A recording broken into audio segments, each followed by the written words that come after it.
Couldn't wait to be something. Now that I'm here, wishing I was stuck. Hey guys, welcome to your video lesson for geometry today. I'm out of the building obviously, and so this video is going to serve as your lesson in my absence.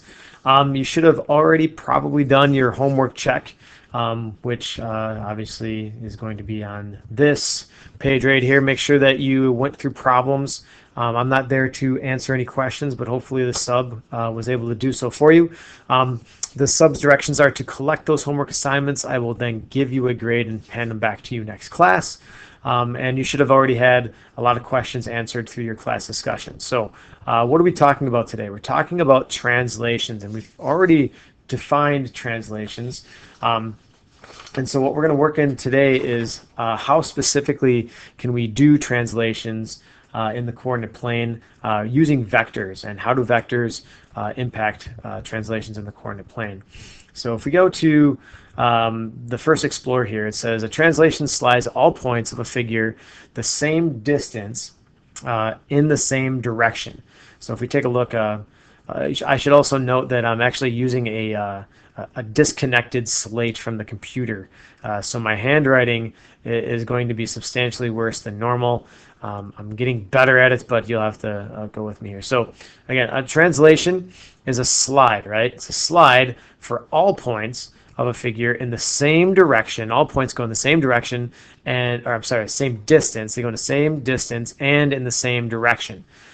So one thing that we could do, we're not going to do, but what we could do is use tracing paper to translate this triangle ABC along this segment XY, right? So this segment can give us a direction from maybe X to Y that we would translate. And what we would do is maybe on tracing paper, trace this XY segment and then slide it up to maybe point C, and then slide it along to find our C prime, and do the same thing with A. Right? As you see in this picture, they're already kind of doing that. So we would have our A prime, and we do the same thing for B. And what it looks like I'm doing is almost creating like a 3D figure. But every point would get translated in the same direction for the same distance, creating a brand new figure. I can do that a little bit more accurately using some modeling software. So as we flip the page here, GeoGebra is something we're going to explore a little bit more in depth. And so what we already have set up here is a triangle with a vector. And the vector, as you can see, there's a little arrow here. The vector goes from X to Y. All right. And so what GeoGebra does is allows us to do translation. So these tools are different actions for us to do. So we can reflect about a line, we can reflect about a point. I want to go down to translate by a vector. Okay, and this is what we do by pencil paper. We could do this, but software makes it so much easier. It's something we are going to learn, so I'm just going to kind of introduce it here. So translate by a vector. So I'm going to click on that, and what I'm going to do is I'm going to click on the shape itself, the triangle. Notice it highlighted, and I'm going to click on the vector, and as soon as I click on it, boom, it translates it. Okay. And so now what we want to do is verify that it did what we wanted it to do. Okay, so let's reflect on this. We want to know our B to B prime, A to A prime, and C to C prime, are they parallel, perpendicular, or neither? So remember, parallel lines are two lines that will never intersect. Perpendicular lines intersect at 90 degrees, and neither would be like any other intersection of different angle measurement, right? And describe how you can check using, and how can you check that your answer is reasonable. So one of the things that I can do, hopefully this will save my drawing, it might take a little bit to load here, but one of the things I can do is I can draw segments. So I can go to my segment tool, I'll click on that and click on segment. And what I'll do is I'll click on points from B or C to C prime, B to B prime, and A to A prime. And now what we know about translating along a vector, it goes in the same direction from X to Y, the same distance, right? So that assumes that it might be parallel. So what we want to do is find a way to do that. So one of the things I thought of is, well, what if we created a perpendicular line along one of these vectors? So what I did was click on this. It looks like it was a perpendicular line there. That's the first thing I can choose. So I picked perpendicular line, and I'm going to select that segment. And as we look, let's look at maybe just the bottom portion here. Okay, the bottom portion, that looks perpendicular, right? C to C prime, that looks perpendicular to the line I just drew. And if all of these lines are perpendicular to the perpendicular segment that I made, that means that all of the lines are now parallel. So A to A prime are parallel, B to B prime are parallel, C to C prime is parallel, and they are all parallel to the original vector x2, xy. Okay, that's one way we can do it using our software. And we could also, like, we can make this a little permanent. We can actually measure the angle, but I think, you would have normally done this on patty paper or the paper and just checked it, verifying that way, and there's no real way to measure that way. I think this is much more accurate, and we can tell that, yes, indeed, it is perpendicular. All right, so moving on. How does the measurement of angle BAC relate to the measurement of angle B prime, A prime, C prime? So again, let's take a look where we're looking at here. Measurement of angle BAC and then the same angle there. So where's BAC? BAC is here, and B prime, A prime, C prime is here.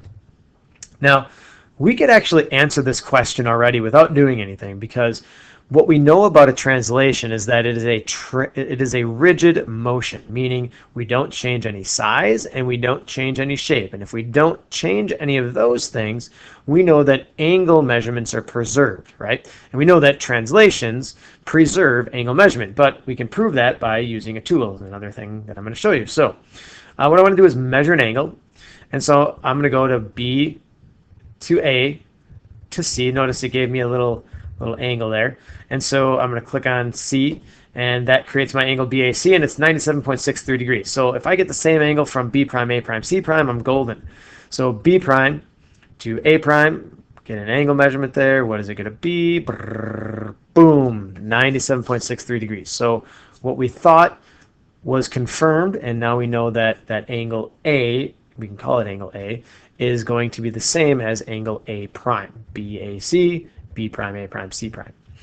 And we knew that already because it was a rigid motion, right? That's what we could say when we explain. So what can we write here? I found a new favorite prompt, or font. Not that you care, but I'm going to use it for everything. Where is it? Oh yeah, that one. So are they parallel to each other? I would just say yes, they are. And we can check using, compass straight edge, we can check using our math software at this point. Or compass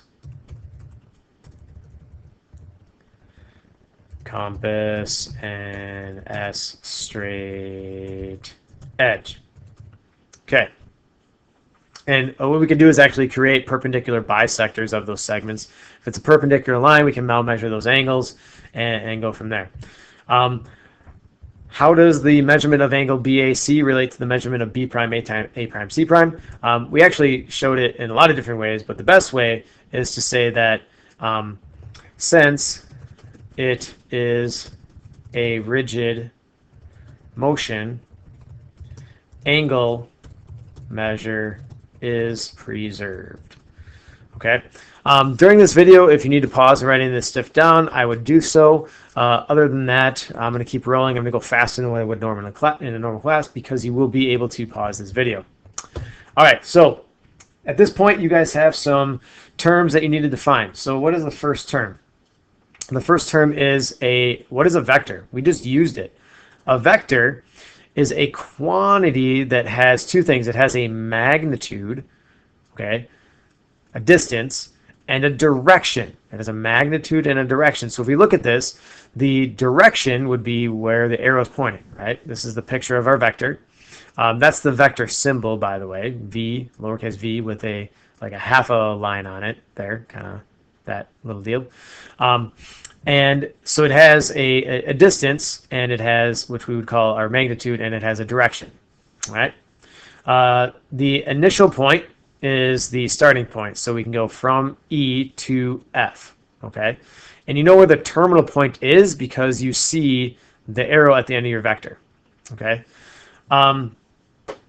And what else we got to define here? Like I said, terminal point is where the arrow is going to end up, pointing to our point at the end. And this is there for you. We have, oh, where to go? Translation, a transformation. So a translation is a transformation along a vector such that the segment joining a point and its image has the same length as the vector and is parallel. We just kind of proved that, is parallel to the vector.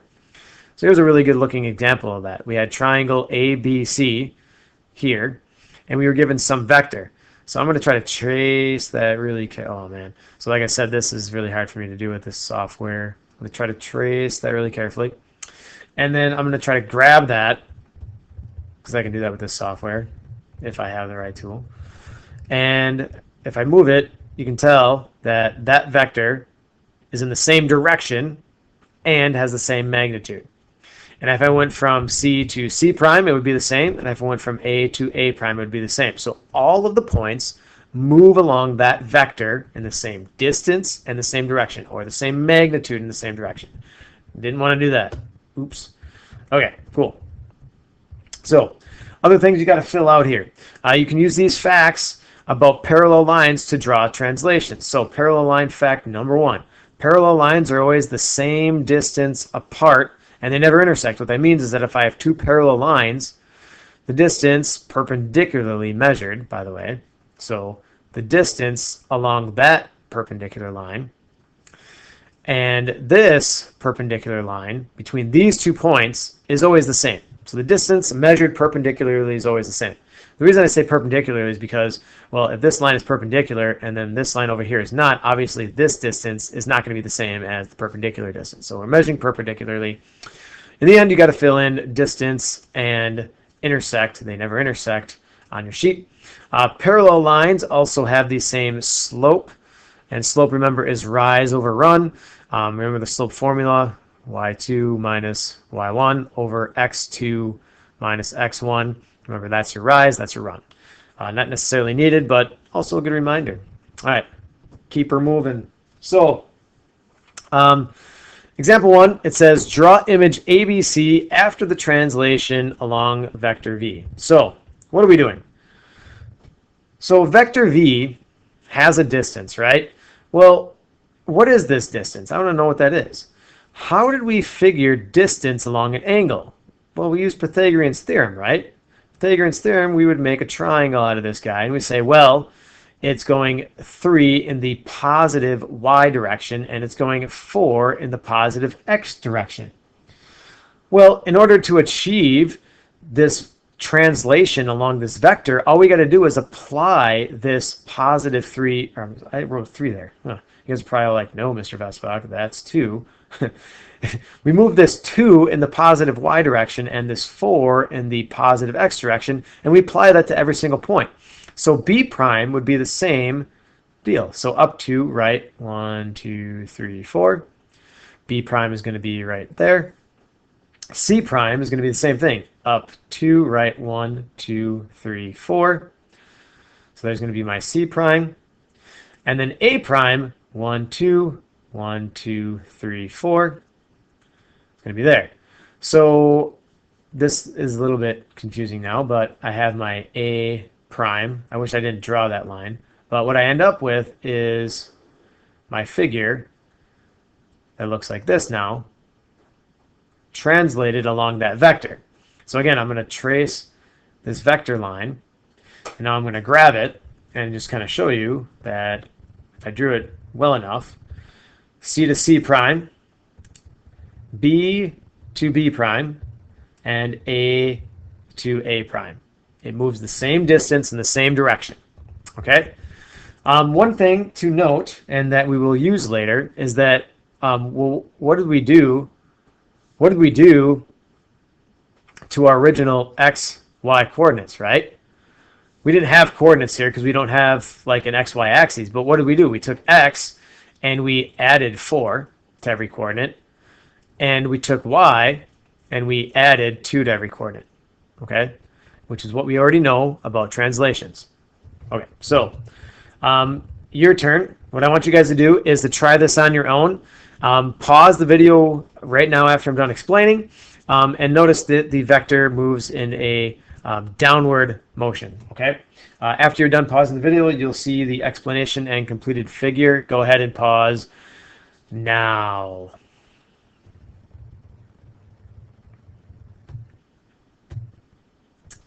All right. Hopefully you've done that.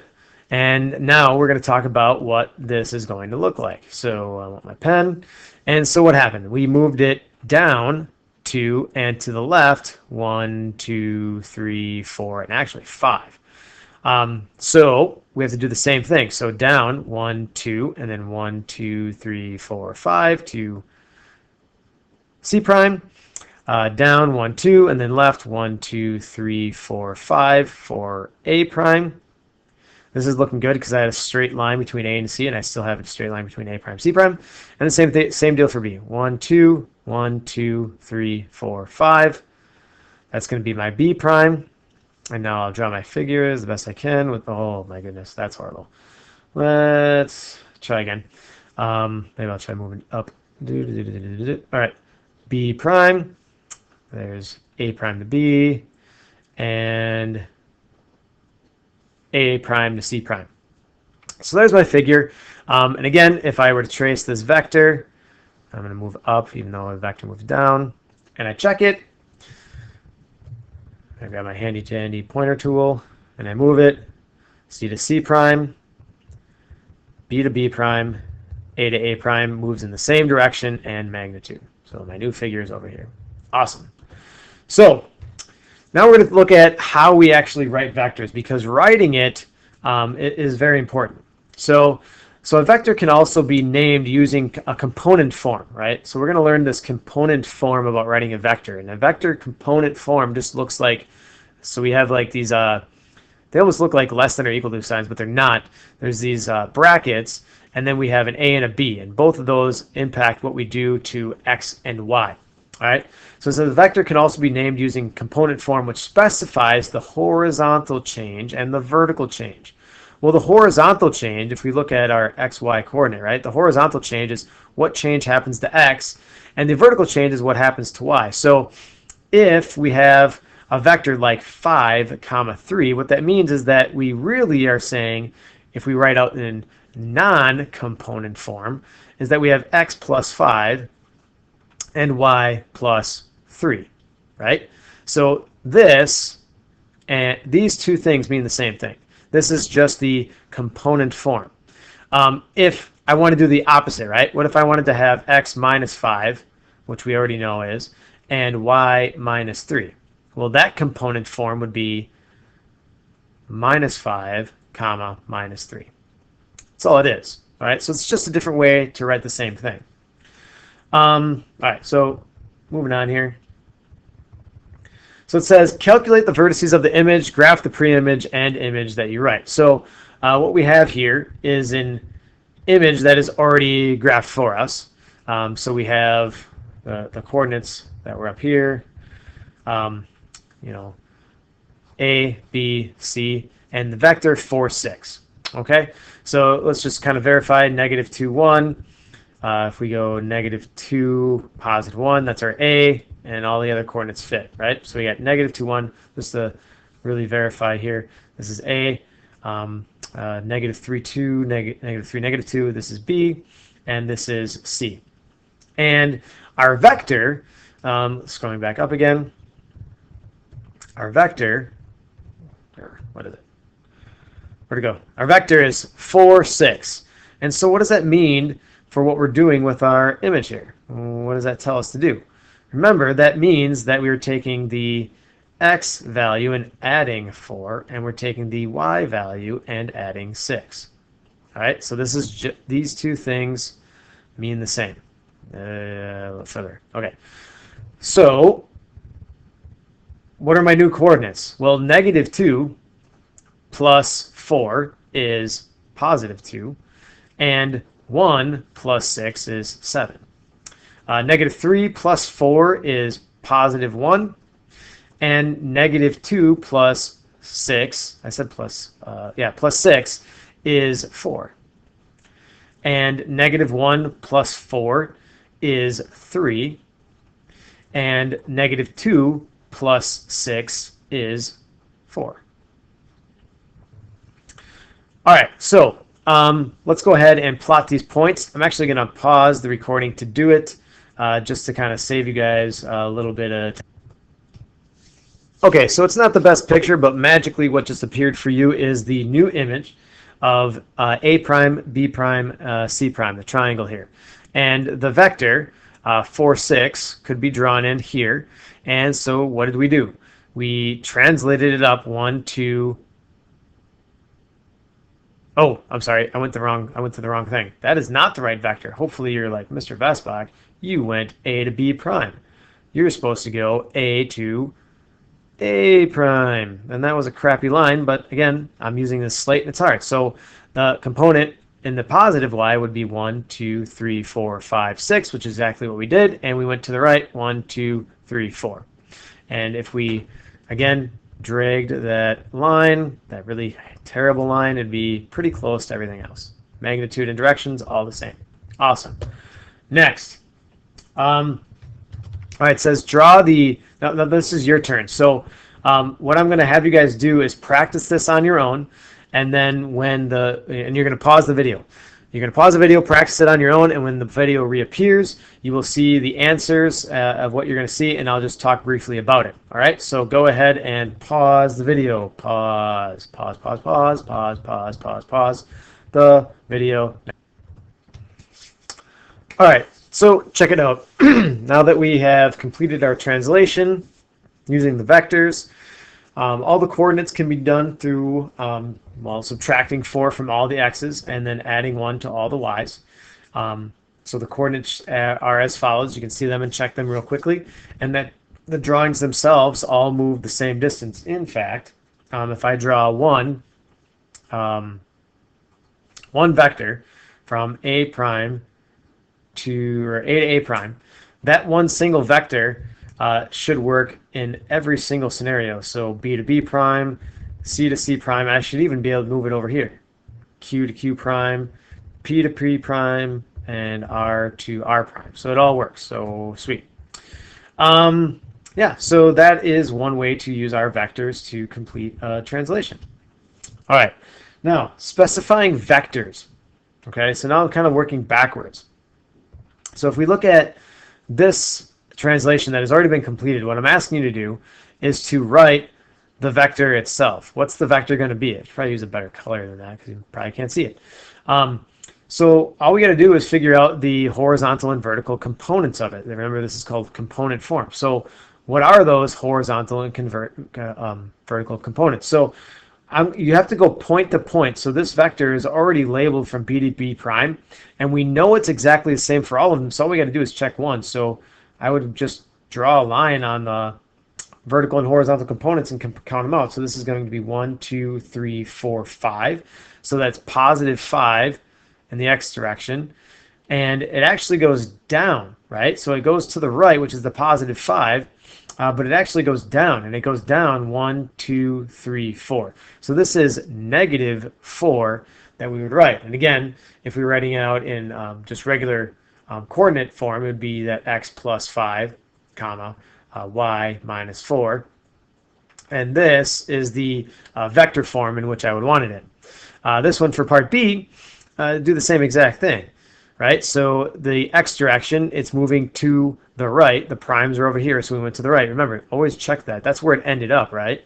So I went from here to 1, 2, 3, 4, 5 again to the right. So again, this is going to be 5, comma, and then what did I do to go up? It's going up this way, so this time, so it's positive. So 1, 2, 3 is what I counted. So that would be what it looks like in vector form. You would draw better brackets because, well, you're not using a slate.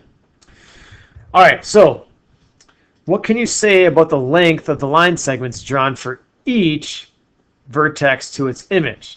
Well, by now, after all of those demonstrations of drawing those lines, I guess I would hope you would all agree that, and you can write this in, the line segments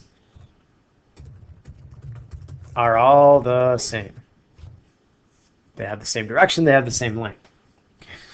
Then the next question is, what is the component form of a vector that translates the figure horizontally? Well, the component form that translates it horizontally will only have a horizontal part to it, right? It'll only be some a value, right? And then this will just say 0. Okay, we're adding 0 to that. And then we'll have some value a. So then a can then equal like -3. And so we know we're moving it to the left 3 spots. Or it'd be like a is equal to +3, and then we're moving it to the right. So it'd be any value and then 0. Okay. For the same reason, if I wanted to move up and down vertically, then I would have 0 be in for the x, and then I would have some a value in for y. And it could be, again, positive or -3 to tell us to move up or down. And then describe a translation in your own words. There's the last question there. I would say the best thing to do is to say that a translation is a slide, not a spline, a slide in the coordinate plane along a vector. And I think that's what we determined that it was when we defined it, but now we've dug a little bit further into it and explored and used it. Okay. We have some elaborate questions coming up next. It says, how are translations along the vectors a minus b and -b or -ab similar, and how are they different? Sorry about that, I clicked the wrong thing here. So different. So how are they different? Well, they move the points in the same distance. They move the point the same distance if you look at it. Okay, so a and b, those values aren't the same, but they move them in opposite directions. So this one moves it in the negative y direction. This one moves it in the positive x direction, or the negative x direction. So this would be to the right and then down, right? Positive, negative, to the right and then down. And this would be to the left and then up. So you can visualize that. They move it in the same distance but opposite directions because a and b don't change. All right, next one. A translation along vector -2, 7 maps point P to Q, from P to Q. The coordinates of Q, okay, so the ending point, the point coordinates of Q are 4, -1. What are the coordinates of the original point? So we have to use this vector backwards, right? It's like we have to think about what did we start with to get, and then we took whatever we started with -2 and got 4. So we have to kind of like set up equations. So we can say, well, what -2 gave us 4? We solve that, and well, 6 -2 gives us 4. We solve that equation, get 6. Same thing for y. What plus 7 gave us -1? Well, we subtract 7 from both sides, and obviously we're going to get -8. So those are the coordinates that we end up with, 6 and -8. And then the last question here, a translation along vector AB maps points in quadrant 1, points in quadrant 1, 2 points in quadrant 3. What can you conclude about A and B? Justify your response. So just to kind of visualize this before I give the answer, we got quadrant 1 up here, right, and quadrant 3 down here. So it goes, maps the points in quadrant 1, 2 points in quadrant 3. So how do I go down and to the left? Well, what I would say is that both of those vectors, the components, both A and B, are going to end up probably being negative, right? So both A and B must be negative. And that's basically what we said. I'll move this down a little bit, and then I'll move the page up so everyone can see. Both A and B must be negative for the reasons we just described. All right, so that is your lesson for today. Hopefully you found it useful. Your homework is on page 60, or starts on page 60 rather. And the homework problems are as follows. It's number 5, number 9, 1, 5, 9, 8, 10, 11, 13, 16, and 20. So I hope you guys have a really good weekend, have an awesome homecoming, and stay out of the paper. Take care.